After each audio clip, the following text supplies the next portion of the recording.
Oke, Assalamualaikum warahmatullahi wabarakatuh. Selamat siang. Mohon izin Ibu menyesuaikan, mohon izin senior menyesuaikan, izin rekan-rekan, izin menyampaikan.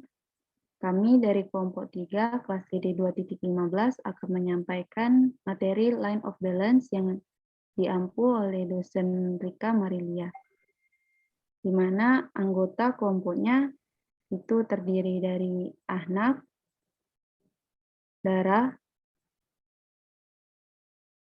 Krisna, Kiki, Rintis, dan juga Rifki. Untuk materi pertama tentang pengertian akan disampaikan oleh rekan Dara. Pengertian metode line of balance. Metode line of balance atau LOB merupakan metode penjadwalan proyek yang sesuai untuk diterapkan pada proyek konstruksi dengan paket pekerjaan berulang. Karena LOB mampu menampilkan dengan baik jadwal paket pekerjaan berulang untuk setiap unit dalam bentuk diagram garis secara vertikal maupun horizontal. LOB juga merupakan metode yang menggunakan keseimbangan operasi tiap-tiap kegiatan yang terus-menerus.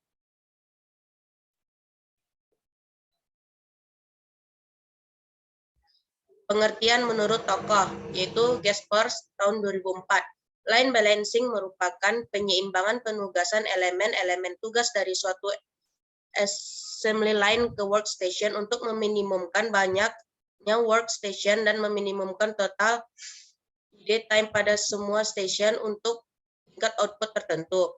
Menurut Nasution 2008, line balancing merupakan sekelompok orang atau mesin yang melakukan tugas-tugas potensial dalam merakit suatu produk yang diberikan kepada masing-masing sumber daya secara seimbang dalam setiap lintasan produksi sehingga dicapai efisiensi kerja yang tinggi di setiap stasiun kerja.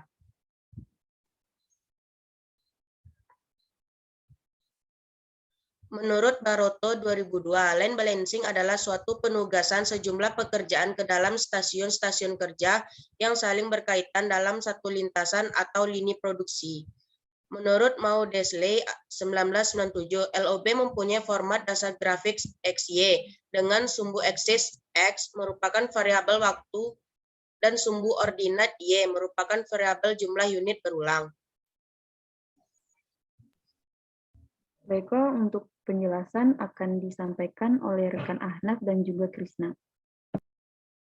Penjelasan, penggunaan line balance dapat memberikan kemudahan untuk mengatur penggunaan sumber daya yang berkelanjutan tanpa adanya penundaan antar pekerjaan, sehingga akan memberikan efisiensi jumlah tenaga kerja dan alat pada proyek. LOB pun tidak mampu menunjukkan hambatan yang mungkin terjadi saat pekerjaan dilakukan, sehingga pelaku konstruksi dapat berfokus pada titik-titik berpotensi terjadi gangguan. Hal-hal tersebut tidak dapat ditemukan dalam metode penjadwalan lain seperti bar chart dan PDM. Line of balance pertama kali diterapkan pada industri manufaktur dan pengawasan produksi, di mana bertujuan untuk memperoleh atau mengevaluasi tingkat aliran garis produksi dan produk. Pada mulanya digunakan oleh Goodyear Company pada awal 1940 dan dikembangkan oleh US Navy pada 1950 untuk merencanakan dan mengendalikan pekerjaan dengan unit berulang dan tidak berulang. LOB belum banyak dikembangkan dan diterapkan oleh industri konstruksi karena lebih populernya teknik network scheduling. Teknik LOB menawarkan kelebihan, antara lain yang pertama, memberikan kemampuan project manager untuk melihat pada saat proses berjalannya proyek, apakah mereka mampu menyelesaikan tepat waktu dan melanjutkan cara bekerja yang sudah terrealisasi. Yang selanjutnya, menunjukkan hambatan memberikan kemampuan project manager untuk fokus pada titik-titik yang berpotensi terjadi gangguan. Yang ketiga, membantu mencegah timbulnya permasalahan perekrutan tenaga kerja selama proses konstruksi.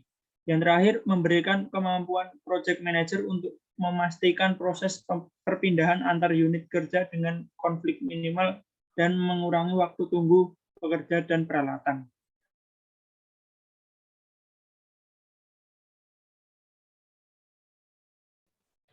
Menurut Nasution tahun 1997, LOB mempunyai format dasar grafik SY dengan sumbu eksis X merupakan variabel waktu dan sumbu ordinat Y merupakan variabel jumlah unit berulang.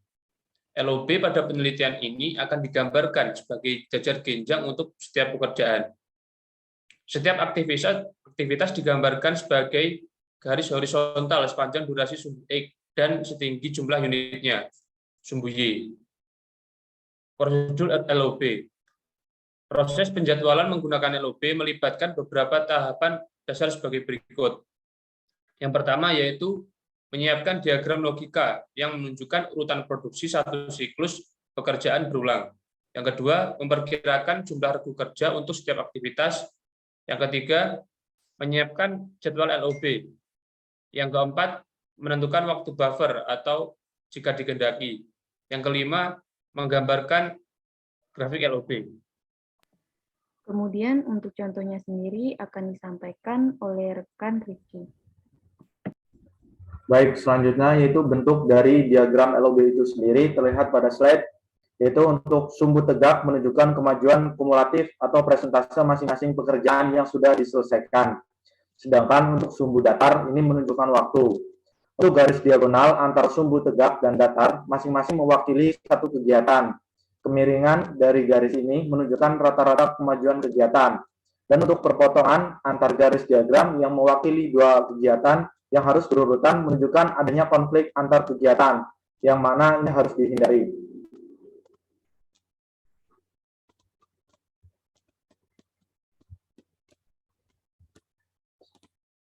Selanjutnya,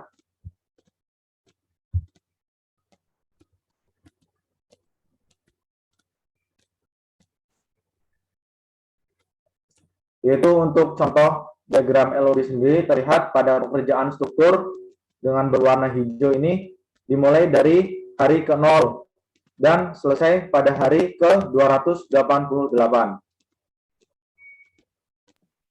Maka dari itu kesimpulan dari materi yang kami sampaikan akan disampaikan oleh rekan Rintis. Kesimpulan, metode line of blends atau LOB merupakan metode penjadwalan proyek yang sesuai untuk diterapkan pada proyek konstruksi dengan paket pekerjaan berulang. LOB juga merupakan metode yang menggunakan keseimbangan operasi tiap-tiap kegiatan yang terus-menerus.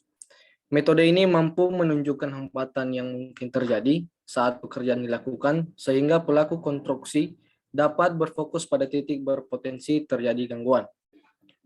Juga memberikan kemampuan proyek manajer untuk melihat pada saat proses berjalannya proyek, apakah mereka mampu menyelesaikan proyek tepat waktu dengan melanjutkan cara bekerja yang sudah terrealisasi.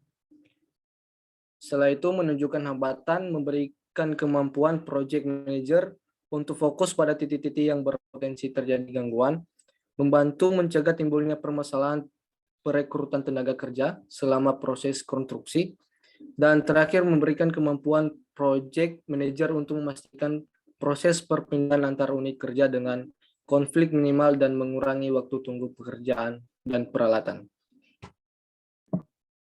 Sekian penyampaian dari kelompok kami. Terima kasih telah menyimak. Mohon maaf apabila ada kesalahan kata dan juga kesalahan penyampaian materi. Saya mewakili kelompok saya mengakhiri. Assalamualaikum warahmatullahi wabarakatuh. Selamat siang.